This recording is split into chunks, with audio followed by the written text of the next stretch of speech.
Hi friends, welcome to our channel. ఈరోజు వీడియోలో recipe వచ్చేసి వామన్నం అండి. మనకి పొట్ట నొప్పి వచ్చినా, అజీర్తి చేసినా, జలుబు దగ్గొచ్చినా పోపుల డబ్బాలో వెంటనే గుర్తొచ్చేది వాము. ఈ వాముని డైరెక్ట్గా ఇస్తే పిల్లలు తినరండి. అదే ఈ విధంగా వెరైటీగా రైస్లా చేసిస్తే ఇష్టంగా తింటారు. ఒకసారి ట్రై చేయండి, చాలా సులభంగా తయారు చేసుకోవచ్చు. ఈ వామన్నం తయారు చేసుకోవడానికి స్టవ్ మీద ప్యాన్ పెట్టుకొని ఒక పావు టేబుల్ స్పూన్ నెయ్యి వేసుకొని దానిలో ఒక టేబుల్ స్పూన్ వాముని 30 సెకండ్స్ పాటు వేయించుకోవాలి. ఇలా వేయించడం వలన మనకి వాము యొక్క ఘాట్ అనేది తెలియకుండా ఉంటుందండి. ఇలా వేగిన తర్వాత ఒక ప్లేట్లోకి తీసుకొని చల్లార్చుకోవాలి. ఇది చల్లారేలోపు అదే ప్యాన్లో 2 టేబుల్ స్పూన్ల నూనె వేసుకొని నూనె వేడైన తర్వాత దానిలో 2 టేబుల్ స్పూన్ల పల్లీలు యాడ్ చేసుకోవాలి. పల్లీలు కొంచెం ఒక 30 సెకండ్స్ పాటు వేయించుకోవాలి. ఈ పల్లీలు ఇలా వేగిన తర్వాత దీనిలో తాలింపు గింజలు వేసుకోవాలి. అవి 1 టేబుల్ స్పూన్ పచ్చిశనగపప్పు, 1 టేబుల్ స్పూన్ మినప్పప్పు, ఆవాలు, జీలకర్ర వేసుకొని వీటిని కొంచెం వేయించుకోవాలి.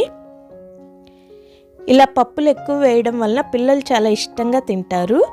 ఇవి వేగిన తర్వాత ఒక 2 ఎండుమిర్చిని అలాగే ఒక 10-15 జీడిపప్పులు కూడా వేసుకోండి. మీకు పప్పులు ఇష్టం లేదు అంటే స్కిప్ చేయొచ్చండి. కానీ పప్పులు వేసుకుంటే మనం వాము రైస్ తిన్నాము అన్న ఫీలింగ్ కూడా లేకుండా చాలా చాలా కమ్మగా ఉంటాయి. ఇలా పప్పులన్నీ వేగిన తర్వాత దీనిలో ముందుగా వేయించి పెట్టుకున్న వాముని అరచేయిలో వేసుకొని ఇలా నలిపి వేసుకోవాలి. వాముని డైరెక్ట్ వేస్తే పంటి కింద తగులుతూ తినాలనిపించదు. అదే పౌడర్ చేసి వేస్తే ఘాటుగా అనిపిస్తుంది. ఇలా నలిపి వేయడం వలన మనకి వాము వేసామని కూడా తెలియకుండా ఉంటుంది.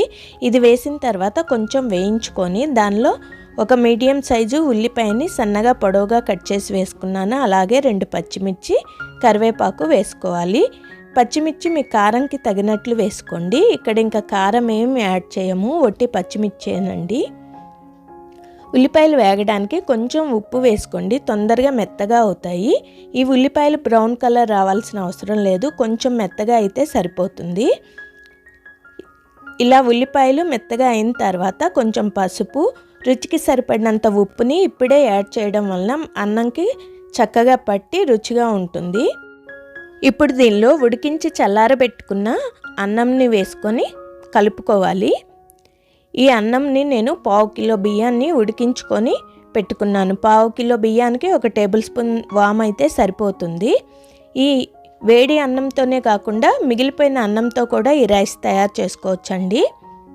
ఇలా రైస్ తయారు చేసి వారానికి ఒకసారి పిల్లలకి ఇవ్వండి, చాలా ఇష్టంగా తింటారు, హెల్దీ కూడా.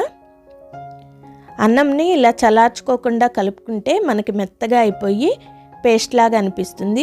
ఇలా ఆరబెట్టి కలుపుకుంటే పొడి పొడిలాడుతూ రుచిగా ఉంటుంది. ఇంతేనండి, వేడివేడిగా వామన్నాన్ని సర్వ్ చేసుకోవటమే. ఈ రెసిపీ మీకు నచ్చిందా? నచ్చితే లైక్ చేయండి, షేర్ చేయండి, కామెంట్ చేయండి.